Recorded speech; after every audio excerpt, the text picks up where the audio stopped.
were the Han Chinese. Those beyond it, the challenging outsiders. It's not just the Chinese who are fascinated by the Great Wall. It's a major international attraction. Here at the wall's most well-known section, at Badaling, just outside Beijing, thousands of tourists come every day.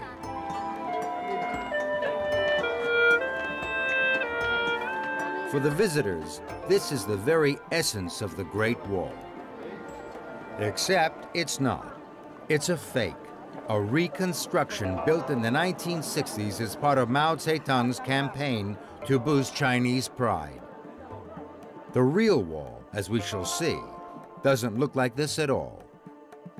And there are other myths about the Great Wall. For one thing, you can't see the wall from space, at least not with the unaided eye. In October 2003, China's first astronaut, Yang Liwei, announced, "The Earth looked very beautiful from space, but I did not see our Great Wall." For another thing, there's not one single continuous wall.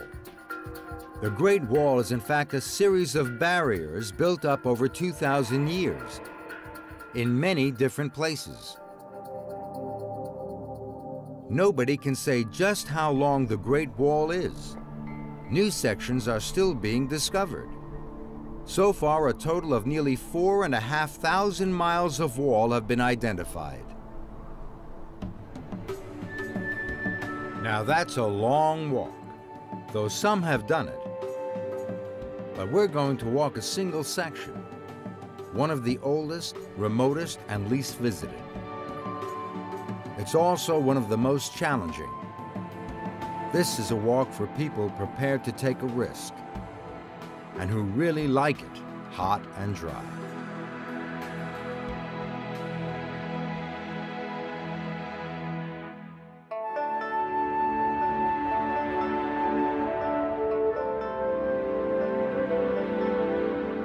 Our inspiration is Xuanzang, a 7th century scholar who walked the length of the ancient Silk Road in search of Buddhist scriptures from India.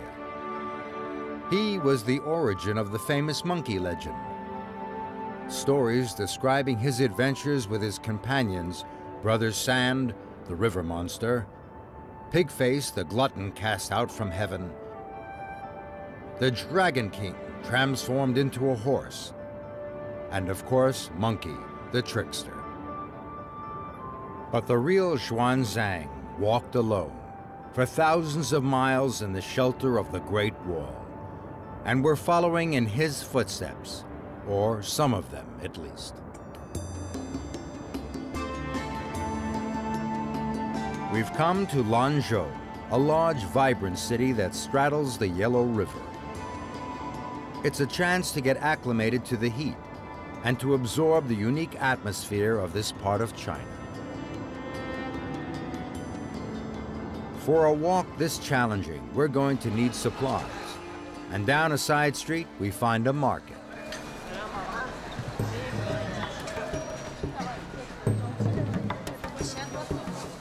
It's not immediately obvious what everything is. There are all sorts of fruits and vegetables, pastries that might be sweet or savory, and they're all being sold at the tops of their voices in the local Gansu dialect.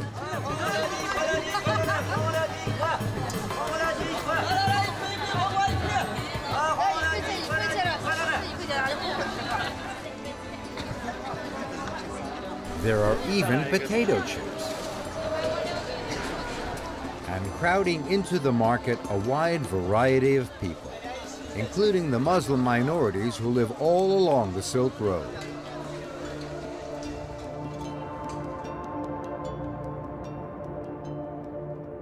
Along the riverbank, there's an unexpected sight, an ancient feat of engineering that once made the city possible. By bringing life to this arid land, these giant water wheels, more than 30 feet high, are all that remain. More than 250 once lined the river's edge, extracting water from the mighty river to irrigate the parched soils. Now the job is done by electric pumps. But the skills that created the wheels are still alive in craftsmen like Deng Hua, who look after the remaining wheels and make small replicas as souvenirs.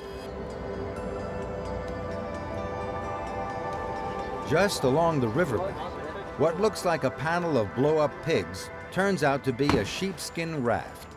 New Chang is one of the few remaining Yellow River raftsmen. But there's no time for a ride. It's time to leave Lanzhou and meet the first real challenge of our walk. Tomorrow, we'll be heading out into the desert. We'll get our first sight of the oldest section of the Great Wall. And from now on, water so plentiful here will be our biggest luxury.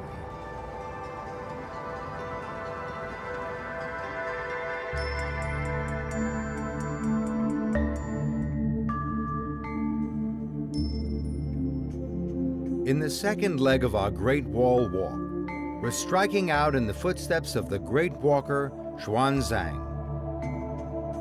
Our route takes us across the Tengger Desert to the great Silk Road cities beyond. It seems an unpromising start, but this small area of marshland is where the trail begins. And this is our first glimpse of the real, original Great Wall of China. It's a world away from the tourist site back near Beijing. This is what remains of the high walls built 2,000 years ago to keep out the invaders from Mongolia. There has been no attempt to restore or even preserve it. The trail through the marsh is a gentle beginning, but just beyond lies the desert, and that's a different matter. In the shifting sands of the desert, there's no clear trail. In places, the wall itself is all but buried. We have to pick out a path for ourselves, staying as close to the wall as possible. Fortunately, the towers that punctuated the wall still reach above the sands, marking out the route as the wall marches ahead. It's early summer, and the heat, dryness, and dust of the desert are almost overwhelming. It's hard to believe anything can survive here, but life is all around.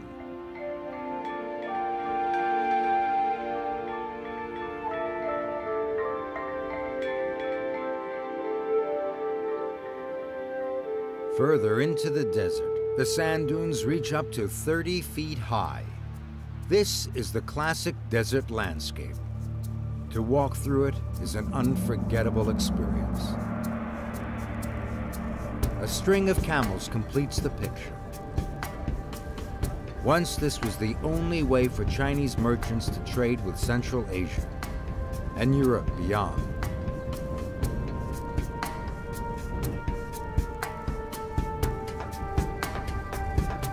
Protected by the Great Wall, they took silk, jade, and porcelain along the winding trail, returning with gold, ivory, and jewels. The camels carried the precious goods, while the traders walked alongside. But this isn't a real camel train. For hidden between the dunes is a visitor center, where more adventurous tourists come for a taste of the desert.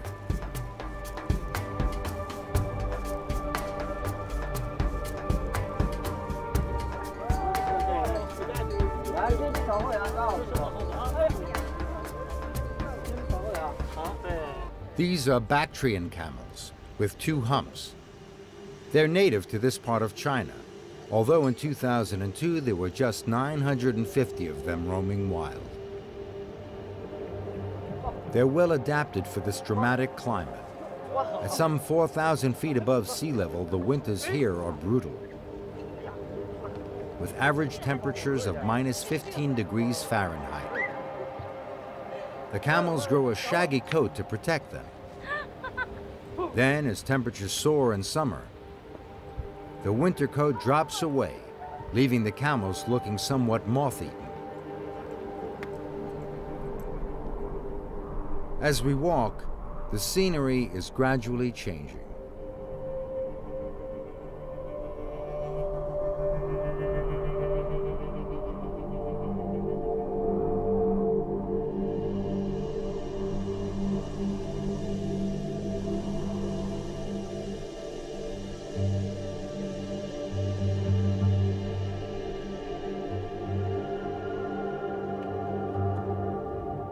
Seeking refuge from the heat, we head for a Buddhist temple built right onto the Great Wall as a resting place for travelers.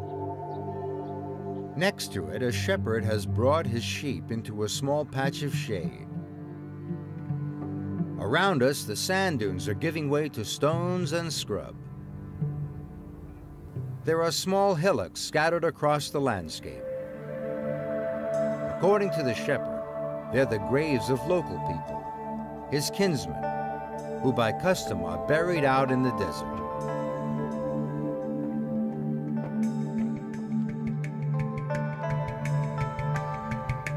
After miles in the parched desert, there's only one thing a desert walker really longs for: a break from the trail in a green, lush oasis. Seems heaven sent. To a Silk Road traveler, 1,000 years ago, it would have been literally a lifeline. Today, the year-round natural water supply supports a large and thriving community. We head for the ancient city of Wuwei, guarded by a massive city gate. There's not much sign of the traditional city. China's economic boom has reached even this far into the desert.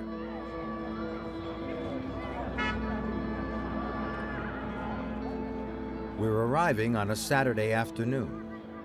The town square is where everyone gets together.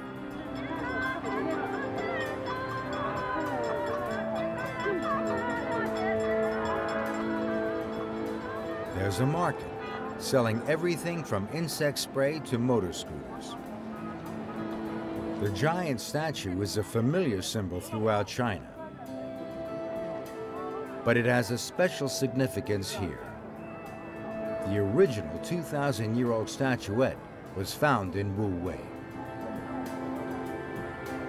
For lunch, we've come to a specialty food market in search of a local variation on a Chinese favorite: hand-stretched noodles.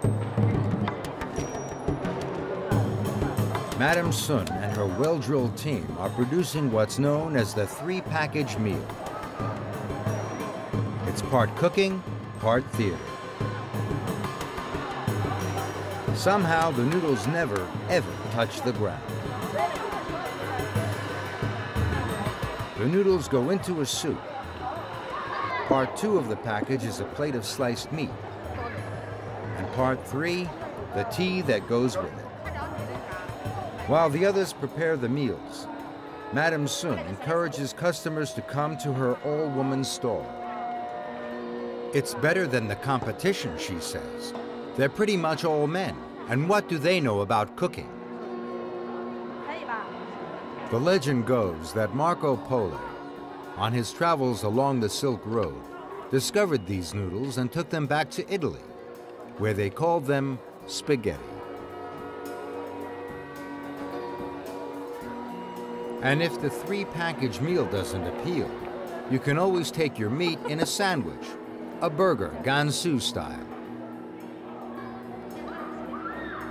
Gansu has more surprises. At the end of this nondescript street is a gateway leading to a hidden treasure: the Haizang Buddhist Temple. A painting here commemorates Xuanzang, who passed through here 14 centuries ago on his epic walk to India. It's said that he spent a whole year here, and it's easy to see why. The temple, with its well-tended grounds, is still a haven of peace within the busy modern city, an oasis within the oasis. Just walking around the temple grounds is itself a meditation.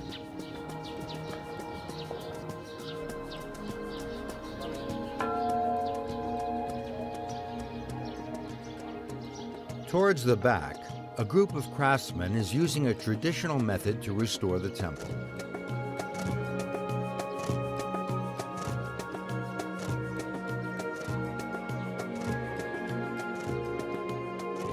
First, the most junior apprentice, a boy of around 13, lays down the base colors. Then the senior apprentice fills in the rough shapes. Finally, the master paints in the details. This is how it's been done for hundreds of years. For the painters, it's a form of devotion in itself.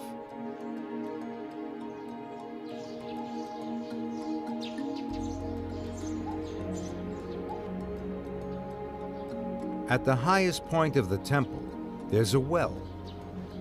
According to legend, the water comes straight from the holy city of Lhasa in Tibet.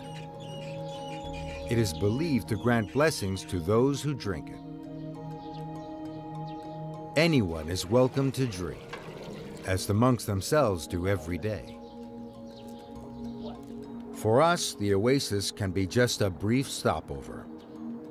Tomorrow, we'll be following the trail onwards through a stunning mountain corridor, and for the first time, glimpse the true scale of the mighty wall.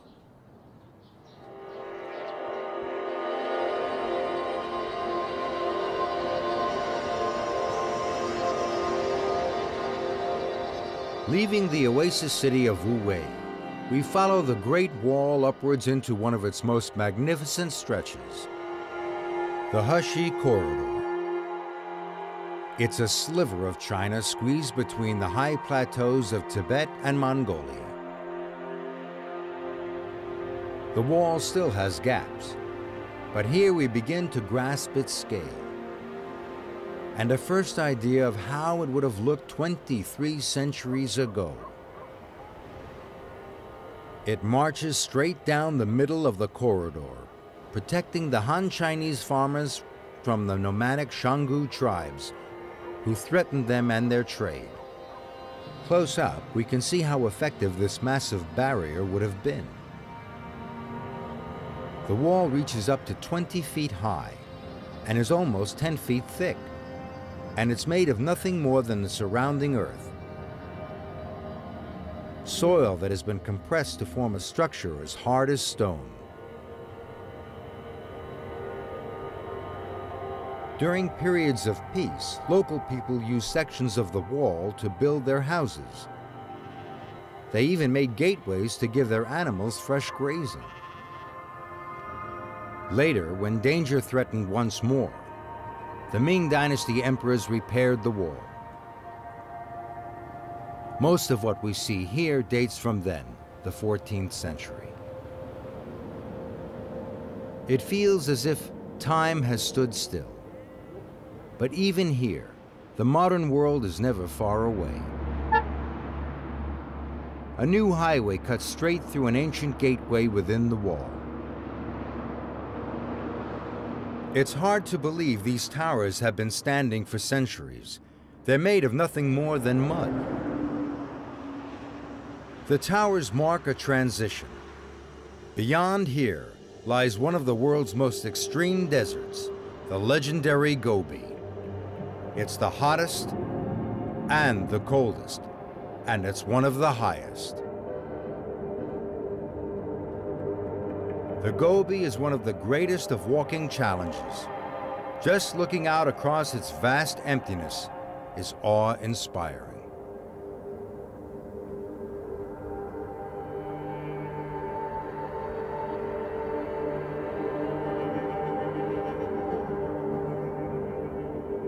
Here, even the resilience of the Great Wall has been broken down by the extremes of the Gobi climate.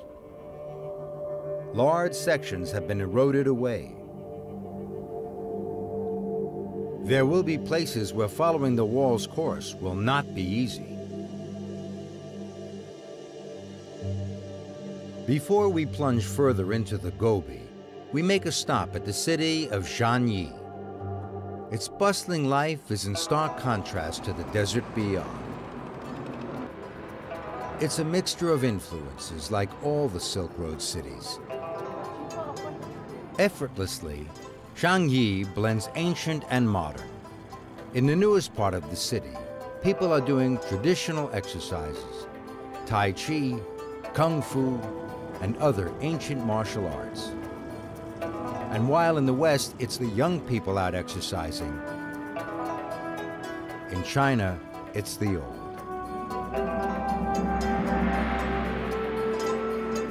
Marco Polo, the famous 13th century Italian traveler, spent time here, drawn by the promise of trade. There's still a flourishing market.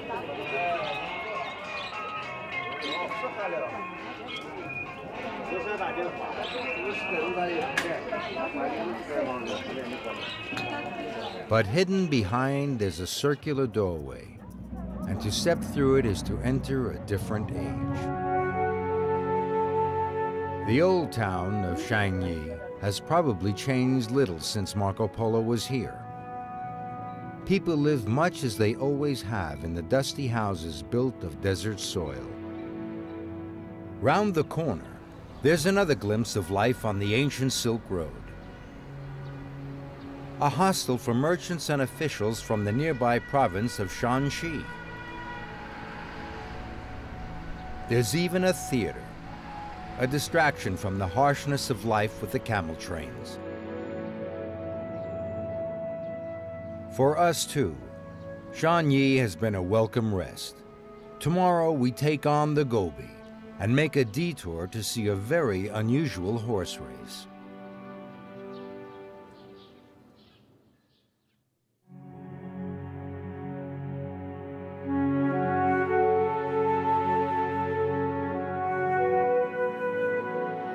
From Marco Polo Jiangyi, we'll be heading out along the Great Wall into the Gobi Desert.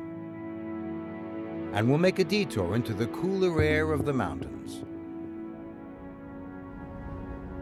The section of wall we're following is one of the oldest, built and rebuilt from 100 BC right through to the 14th century.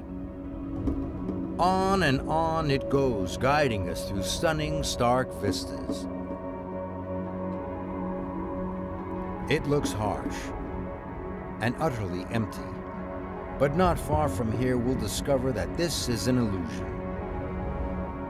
We're making a detour to a nearby valley of the Chilean mountain range, where we'll see just how much life there is in this seemingly desolate landscape.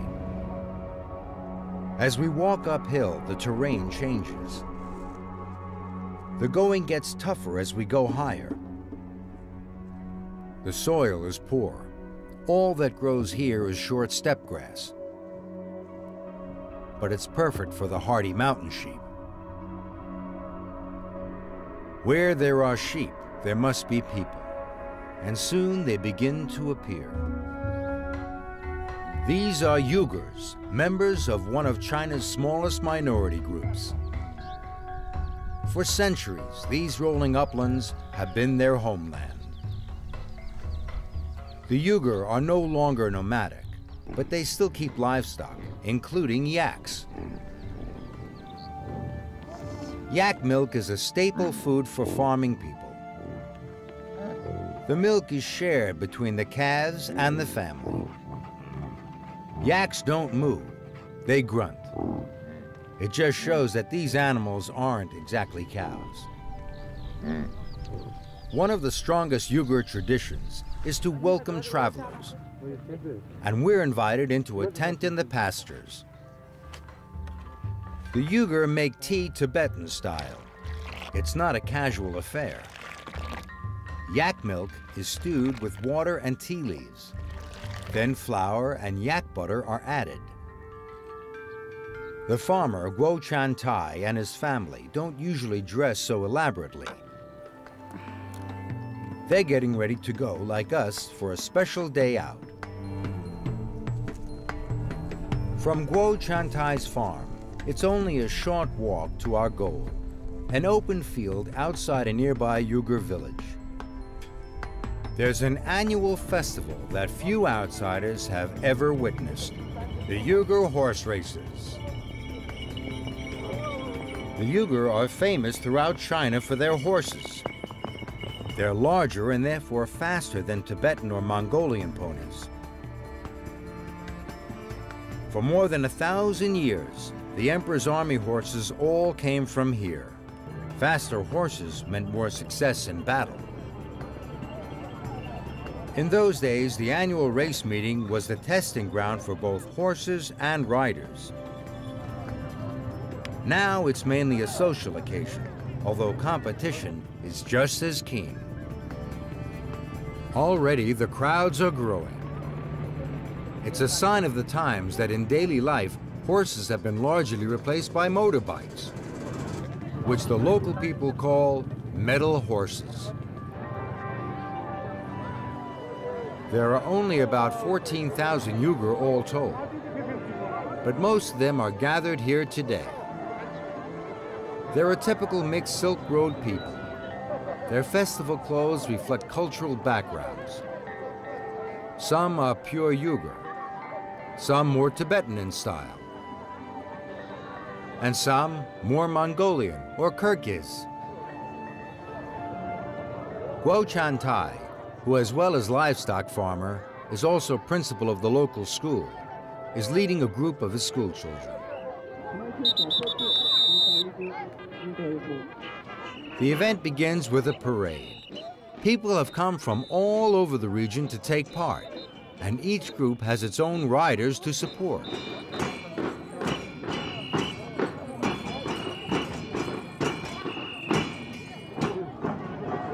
Bringing up the rear of the parade, the stars of the day, the horses and their riders.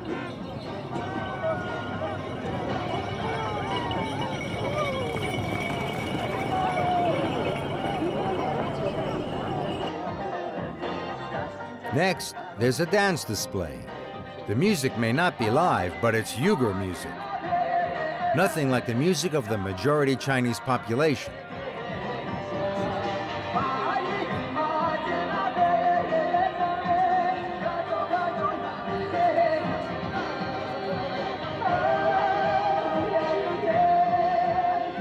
After years of oppression, minorities like the Uyghur are now actively encouraged to keep hold of their traditions.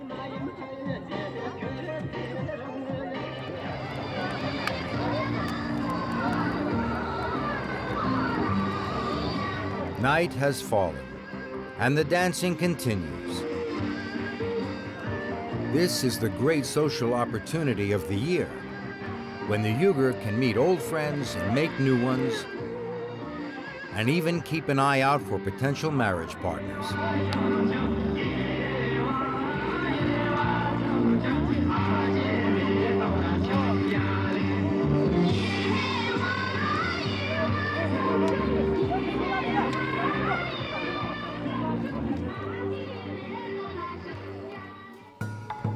The next day sees the start of the serious business of the festival.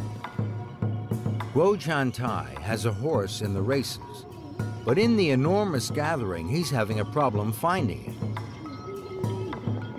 The first race is coming up. The track is watered to try to keep the dust down, though it doesn't seem to work. The spectators support their own riders, but since gambling is illegal in all of mainland China, the main tensions are among the competitors. Guo has found his horse. He doesn't ride in the races anymore. He has a young rider to race his horse for him, but he's optimistic about his horse's chances.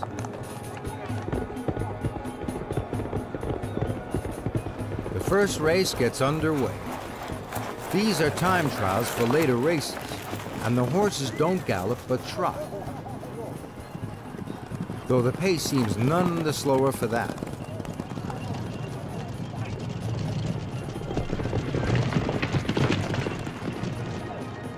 Guo's horse is through to the next round, but we won't be here to see it. The races go on for another 4 days. and we're moving on to the next leg of our walk. Tomorrow, the Great Wall takes us away from the cool mountain homeland of the Uyghur and on to the most difficult section of the wall, in the burning heart of the Gobi Desert.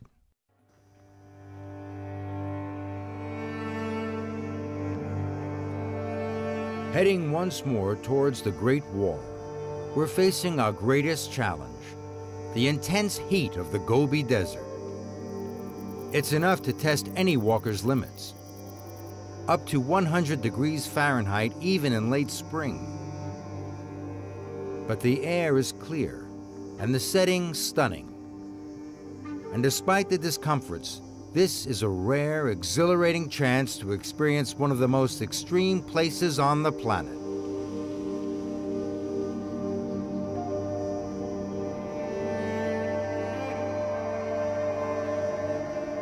The Great Wall is well preserved here and easy to follow, and it leads us steeply upwards into the nearby hills. Here, the wall has been built right across a valley, effectively blocking it. It's a reminder of why the wall was built, to keep out invaders. Here, they would have been horsemen from Central Asia, so-called barbarians, pouring down the valley from their homeland beyond. On the cliff face, there are some surprising carvings. They were probably made by those same horsemen around the time the wall was originally built, and they show large, deer-like animals, not what you'd expect in the middle of a desert.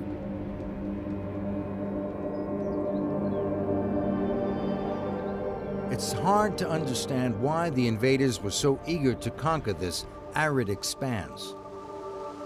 But not far away lies the answer. The most precious commodity in a desert region, an oasis. Without these pockets of water, no one could settle here, and even travel would be impossible. The wall put this oasis firmly on the Chinese side, out of reach of the attacking enemy. The wall looks different here. It's been restored by the Chinese government. On the neighboring section, a local farmer has taken things into his own hands. Virtually alone, Yang Yongfu has restored the towers and wall on an impressive scale. He and his small team use age-old methods that seem to defy modern building theory.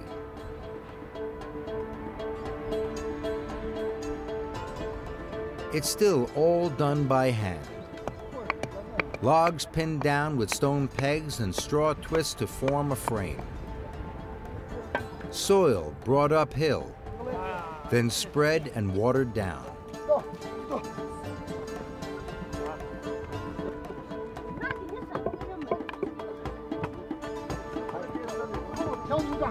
Then tamped down to form a solid structure hard as rock.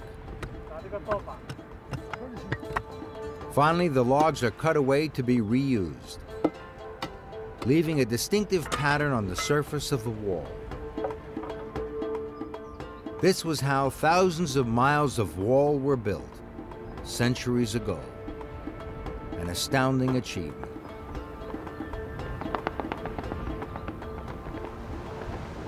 But now, Yang's work is threatened. There's a national debate about restoration policy on the wall.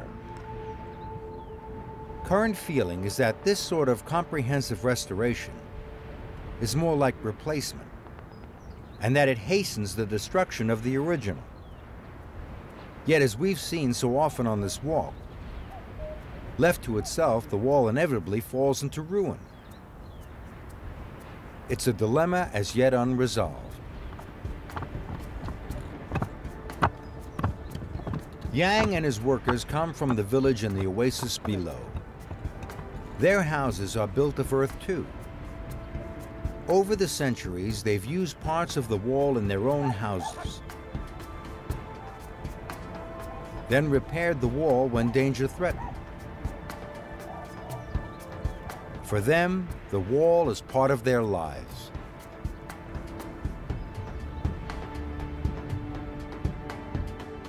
Before continuing into the desert, we're going to take a break from the heat to visit a unique village in the foothills above.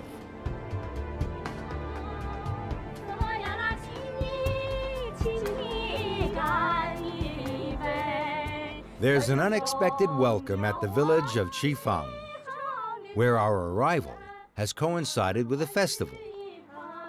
Visitors like us are automatically included with other guests, a rare chance to see a local event from the inside.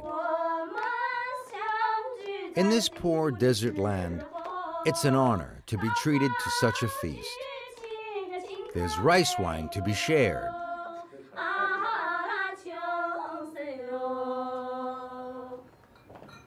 The centerpiece is a whole lamb.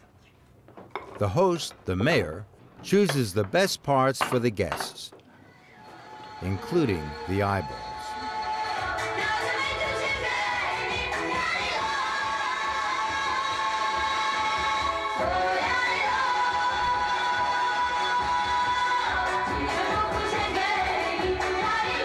But the reason we've come here lies beyond the village hall.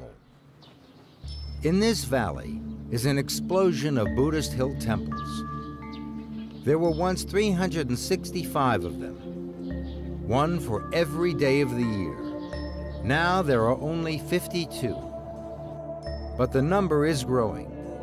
After a period when religion was suppressed, it is now tolerated, and the government supports the temple reconstruction, led by the monk Di Yi and his wife Li Ying. Di Yi built his faith on his early upbringing. When he was very young, his mother practiced Buddhism in their home. He remembers that they had a statue of Buddha and burnt incense.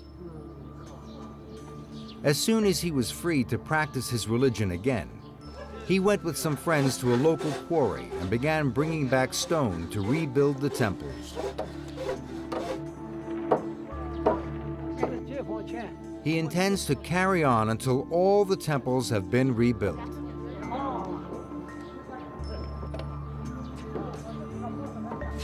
The project is massive. Local monks, revitalized by the resurgence in Buddhist belief, are determined that the valley will once more be filled with hundreds of symbols of their faith. In a nearby cave, there's an astonishing sight. A mass of statues, the 500 apprentices of Buddha.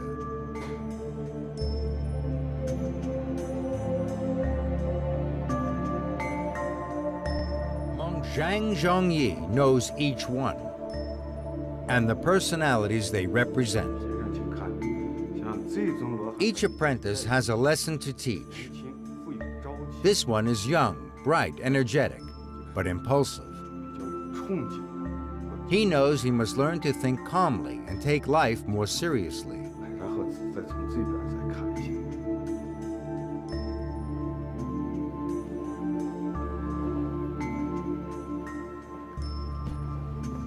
This apprentice is older. He teaches that success or fortune can never be guaranteed. Life is filled with surprises. So he advises against spending life planning and scheming for advancement. These statues and the moral stories they tell have strong Chinese cultural overtones. It's an example of how Buddhism and Indian religion has been adapted for local needs. But there are many Buddhists in Chifang who follow the form of Buddhism practiced by their neighbors in Tibet.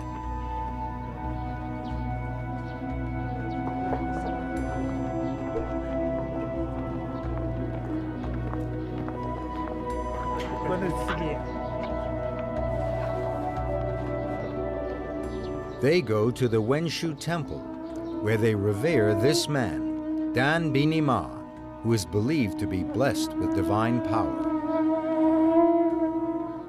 The gods are thought to be very much alive here, and this ceremony is designed to bring divine life to a statue. It's a long, elaborate ceremony. Chanting induces a meditative state in the monks. The statue itself is believed to be transformed. In their words, it has its eyes open. Spiritually, it comes alive. Danbini Ma wraps the statue and hands it to the man who has brought it to be blessed. When it is taken into his home, it will bring blessings and keep away harm. This cave behind the temple has a special significance for Danbini Ma, who is himself believed to be an indirect reincarnation of the divine being, the Wenshu Pusa.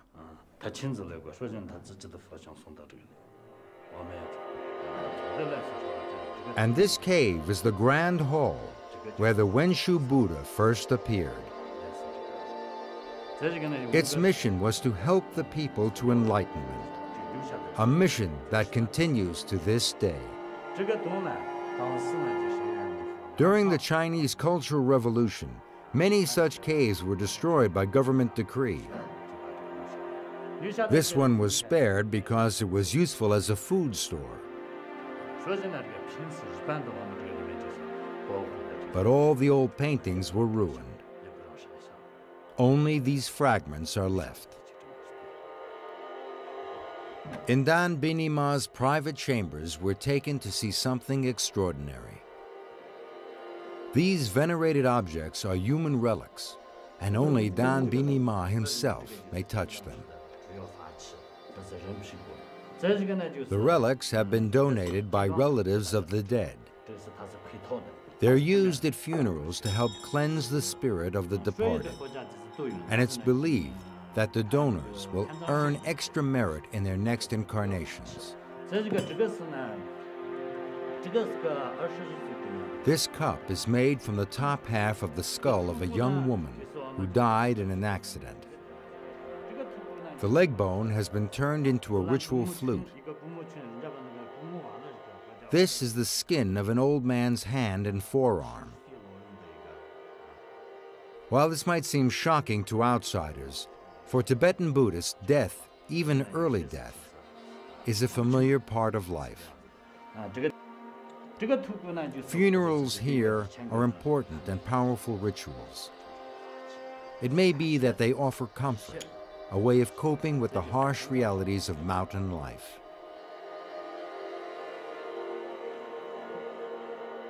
Outside the temple, the day ends with the raising of flags, their every movement speeding prayers to heaven. Their bright colors a constant reminder of the resurgence of faith that this valley represents. Tomorrow we leave this tranquil valley and return to the wall. We'll follow it to its end, what was once China's last outpost.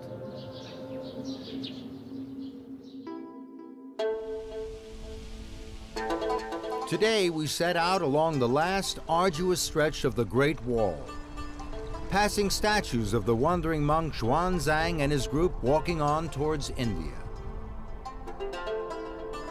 But as we approach the city of Jiayuguan, the only camels we find are made of concrete. This is a modern industrial city. And here, just outside Jiayuguan, is the last fortress, the final outpost of Ming Dynasty China. This marks the end of the Great Wall. And as a tribute to its importance, the government has rebuilt the fort, just as it once was. Beyond the end of the wall lie the mountains. Then outside China, now an integral part of it, the barrier, once so vital, is needed no longer. We followed the Great Wall along its toughest and most extraordinary section, which few visitors ever reach. But the wall has other moves as it snakes its way through China, and a walker could spend half a lifetime taking in all it has to offer.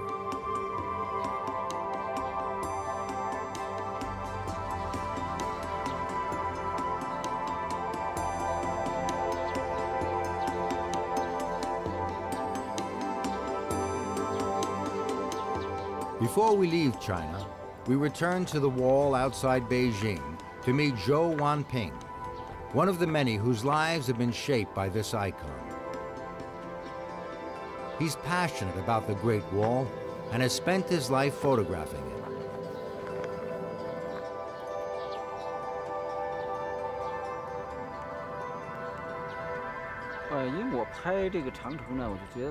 For him, as for many Chinese, the wall is more than an epic feat of engineering. He sees it as a great treasure, passed down through the generations. It represents the spirit of eternity. Yet the wall itself is not eternal. And in many places, while the conservation debate rages, it's slowly but inevitably falling into ruin. Right now we're walking up Great Wall of China. It's quite the hike. Tons of people around. It's really steep. Pretty amazing though. Really foggy today. It's okay. Okay. Don't push. Yeah. Okay. Hey! Look this! Oh, okay. Are you ready? Yes, ready! Ready. 1, 2, 3, go! 1, 2, 3, 4. 1, 2, 3, 4. 1, 2, 3, 4. 1, 2, 3, 4. 1, 2, 3, 4.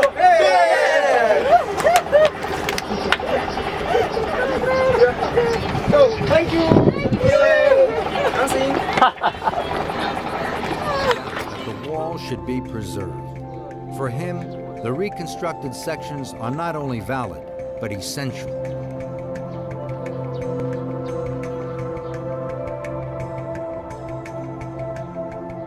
Walking along the wall has taken us on a journey, not only through some of the world's most stunning landscapes, but into the heart of China's identity, from its earliest struggles with would-be invaders to the economic miracle that has put modern cities in the desert. It's an unforgettable experience.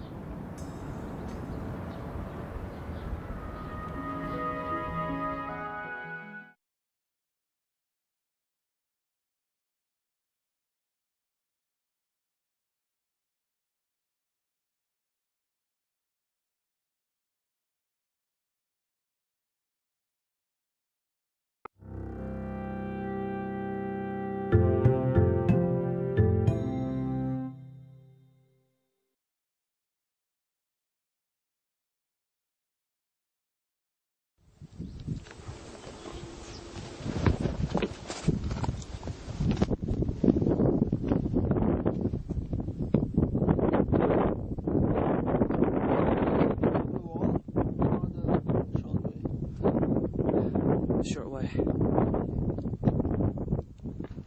I asked the t-shirt seller where to go.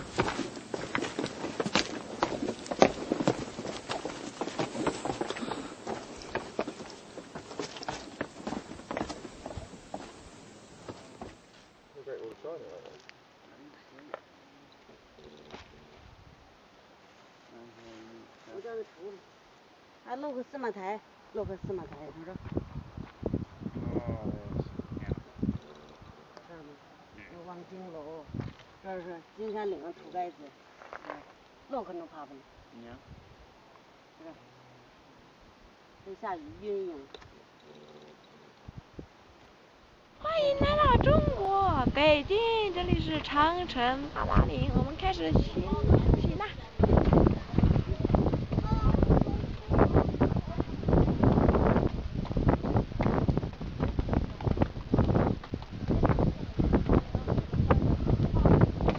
Welcome to the Great Wall of China in Battalion, yeah?